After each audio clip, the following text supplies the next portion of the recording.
In between a short-term test and a long-term test, what's the best for a Calgary home? Lots of people ask this question. It's not about which one's best.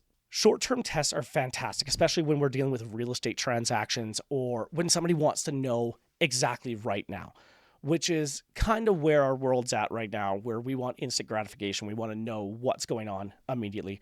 Or I deal with a lot of realtors that go, we're listing a home for sale or we're buying a home and we need to know we got the home inspector in here today.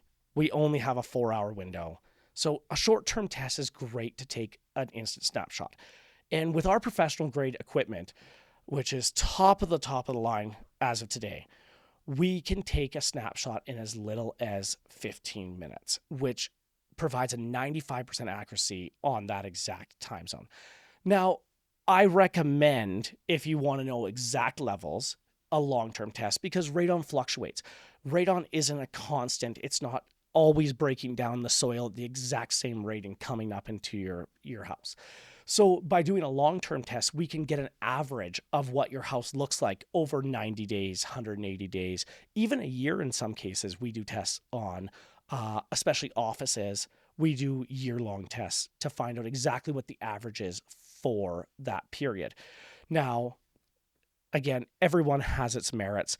If you really want to know your exact radon levels, long-term tests are what we recommend.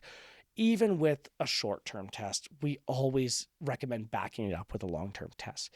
Even when we do mitigation systems and we go, okay, we just did your mitigation system in your new home. Your radon levels have now gone from 200 down to 30. I still recommend putting a long-term test, whether it's an electronic or a charcoal or an alpha test. I recommend doing a long-term test. And this will give us a snapshot of the 3 to 6 month period to let us know that that mitigation system is properly working. So both of them have their merits. It's not about which one's better or worse. I think that depending on your situation, that's how we determine which test is right for our customers. If the short-term test is giving you the answer right away, does radon levels fluctuate that much that a long-term test is that beneficial? Every jurisdiction has a different threshold of what they recommend your mitigation levels are at. In Canada, it's 200 BQs over a meter cubed. And in the United States, it's 148. If we do a snapshot on your house, and I believe your question was like, why do we need to do a long-term test if the first short-term test shows really high levels? I'm supposed to tell you that we're supposed to follow that up with a long-term test. But in my mind, if we come in there, we do a snapshot, you've got high levels of radon, or even if you've got between the 148 and 200, I'm still going, okay, well, in the United States, they recommend us putting a mitigation system at that 148.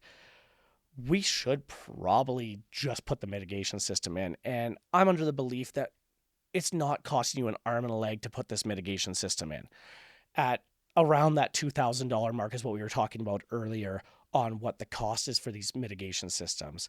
And we'll do a show and tell here later, and I can show you what these mitigation systems look like. Basically, you core a hole into the slab of your foundation, and it hooks a fan and pressurizes under the slab as a vacuum, sucking up all the radon and expelling it out into the fresh air outside, essentially eliminating the radon from coming into your house. I'm under the impression that a simple mitigation system, if you came to my house and tested and I was at 250, yeah, sure, over a 3-month period, I might vary 30 to 40% on that, and I might dip down to that 148. But do I really want to take the risk? I personally would just get the mitigation system after a snapshot like that.